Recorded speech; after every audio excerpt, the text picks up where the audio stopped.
Kemudian yang kedua, Ustadz, saya banyak membaca literatur bahwasanya ada memang banyak anak-anak yang durhaka kepada orang tuanya. Tapi apakah ada orang tua yang durhaka kepada anak-anaknya? Nah, jadi jangan sampai kita nuntut anak untuk berbakti sama kita sendiri ternyata zalim kepada anak kita. Kita sendiri ternyata tidak baik kepada anak kita. Ini harus balance Bapak Ibu sekalian. Sejak dalam kandungan Bapak Ibu sekalian, kita sudah mendidik anak dengan sebaik-baiknya. Dengan apa? Ayahnya memberikan ini nafkah yang halal kepada istrinya, supaya nanti saripati makanan yang disesep oleh ibu ini kemudian dimakan oleh bayinya, Bapak Ibu, ini dari yang halal. Kemudian juga rajin baca Quran ibunya selama masa kandungan. Kemudian setelah di luar kandungan, ya termasuk itu tadi kewajiban orang tua kepada anak, yaitu mengazankan di telinga kanan, mengqomatkan di telinga kiri. Jangan lupa lagi hadis Rasulullah sallallahu alaihi wasallam, kullu gulamin rahinun bi'aqiqatihi. Setiap anak yang lahir itu tergadai dengan aqiqahnya. Ini jangan lupa. Ya, kewajiban orang tua untuk mengakikahi anaknya. Apa akikah itu? Tuzbahu anhu yauma sabi'ihi.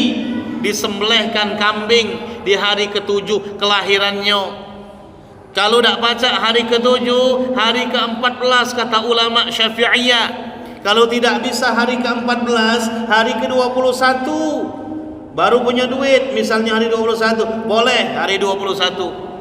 Kalau kemudian hari 21 belum juga punya piti, belum juga punya duit untuk mengakikahi anaknya, untuk nyembelihkan kambing untuk anak laki-laki 2, untuk anak perempuan sikok, maka tidak usah lagi menghitung.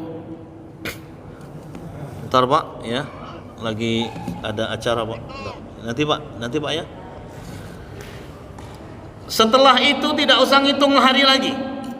Nak setahun, nak 2 tahun, nak 3 tahun. Sebelum akil balik ini anak kita masih punya kewajiban untuk mengakikahkan dia dengan menyembelih kambing 2 untuk laki-laki, menyembelih kambing 1 untuk perempuan. Ini contoh Rasulullah. Ini hadis Rasulullah, Bapak Ibu sekalian. Fardu, ya, ini termasuk daripada kewajiban orang tua kepada anaknya. Kemudian apalagi?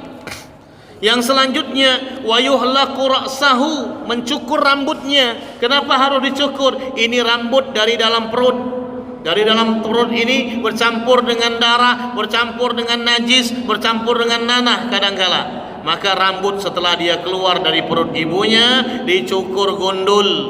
Kemudian disetarakan dengan timbangan emas atau timbangan perak. Nanti disedekahkan ini. Berapa gram ini rambut? Oh, 1 gram. Emas 1 gram 850.000 misalnya. Sedekahkan kepada fakir miskin. Kemudian apa? Wa yusamma, kewajiban orang tua, yaitu memberikan nama-nama yang baik kepada anaknya. Nama-nama yang baik yang disandarkan kepada nama-nama Asmaul Husna, nama Allah yang mulia, nama-nama nabi, nama-nama malaikat, nama-nama orang saleh. Ini nama-nama yang baik. Kemudian yang selanjutnya apa? Mendidik anak dengan sebaik-baiknya. Mendidiknya apa? Dengan apa? Dengan Al-Quran, ya. Addibu auladakum biqiraatil Quran wassalah, kata Rasulullah. Ajarkan anakmu, didik anakmu dengan Al-Quran, didik dengan salat 5 waktu. Ini kewajiban orang tua, ya. Bapak Ibu mendidik dengan Quran, mendidik dengan salat sejak dia masih kecil.